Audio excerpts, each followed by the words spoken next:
12년 전 제주도에서 대학교 다닐 때 선배에게 들은 이야기입니다. 대학교 합격을 했는데 집에서 너무 멀어서 기숙사에서 살게 되었습니다. 기숙사는 방 하나에 3명이 살 수 있는 구조였습니다. 한 명은 복학을 한 2년 선배였고 다른 한 명은 저랑 나이가 같은 동기였습니다. 같은 나이 또래와 이해심이 많던 형이 있어서였는지 3명은 금방 친해졌고 기숙사에서 몰래 술도 먹고 주말에도 같이 노는 사이가 되었습니다. 그러던 어느 날이었어요. 그날도 평소처럼 술을 몰래 가지고 와서 치맥을 하고 있었습니다. 그러던 복학생 형이 무서운 이야기나 해보자고 해서 하나둘씩 꺼내기 시작했습니다.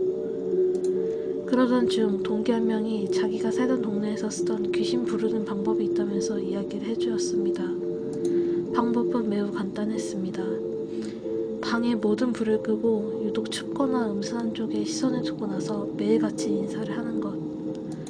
지금 생각하면 말도 안 되는 이야기 같지만 술을 많이 마셔서 그런 이성적인 판단도 없었거니와 기숙사 건물이 낡아서 문 밑으로 외풍이 무척 심해서 조건이 맞았던 것이었습니다. 곧바로 불을 끄고 문을 향해서 말을 걸었습니다. 안녕하세요. 당연히 대답이 있을 리 없었습니다. 미신 같은 이상한 이야기였으니까요. 그리고 다시 불을 켜고 헛소리라고 비웃으면서 다시 술을 마셨습니다. 그 다음날 밤 복학생 형은 매일같이 하다 보면 나온다고 했으니 한 번 나올 때까지 해보자라면서 매일 밤마다 불을 끄고 자기 전에 방문에 인사를 하는 걸 습관화했습니다. 어느 날은 안녕하세요. 다음 날은 안녕하세요. 한번 찾아와 주세요. 그 다음 날은 또 오셨네요. 오늘은 기분이 어떠세요? 이런 식으로 마치 누군가 있는 것처럼 일주일을 넘게 인사했습니다.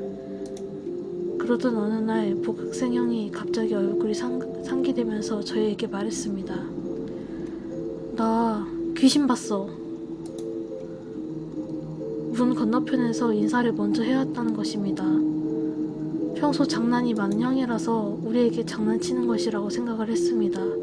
하지만 형은 무시당한 거라고 생각한 모양에 버럭 화를 내면서 저에게 실망했다고 하더군요. 그 다음날부터 형은 새벽마다 방문을 향해서 대화를 하기 시작했습니다. 저희하고는 말도 안 하면서 문을 향해서 소곤소곤 말하더군요. 장난이 너무 지나친 것 같아서 무슨 말을 하는지 궁금해서 눈을 감고 누워서 자는 척을 했는데 뭐라고? 쟤 아직 안 잔다고? 그 말을 듣는 순간 심장이 철렁 내려앉았습니다. 그 말을 남기고 형은 일어서면서 제가 자는 곳에 눈을 돌렸던 모양입니다.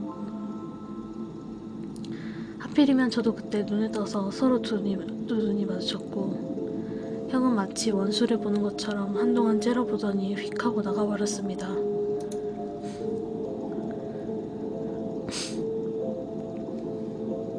다음날 어제 있었던 일을 먼저 잠들었던 동기에게 이야기를 했습니다.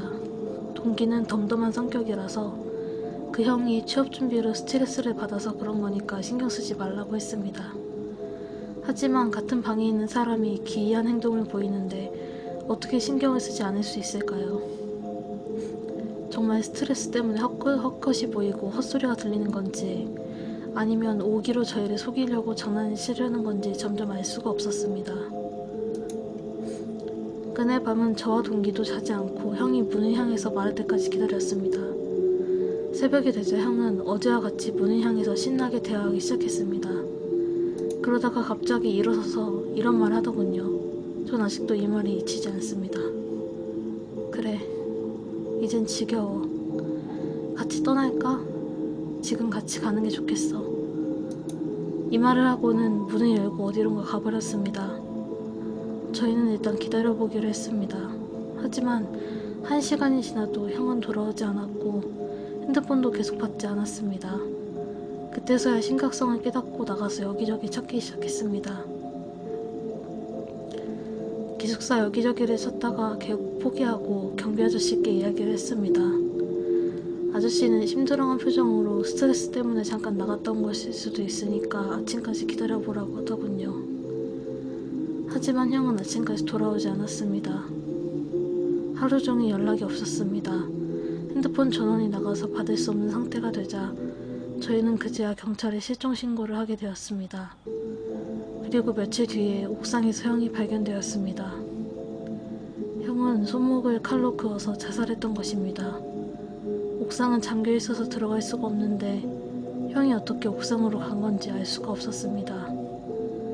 경찰에게 저희는 그간 있었던 일을 이야기했지만 저희도 믿을 수 없는 이야기를 경찰도 믿을 수가 없겠죠. 하지만 타살의 흔적도 없었고 다른 이상한 점도 없어서 취업으로 인한 스트레스 자살로 사건을 종결시켰습니다.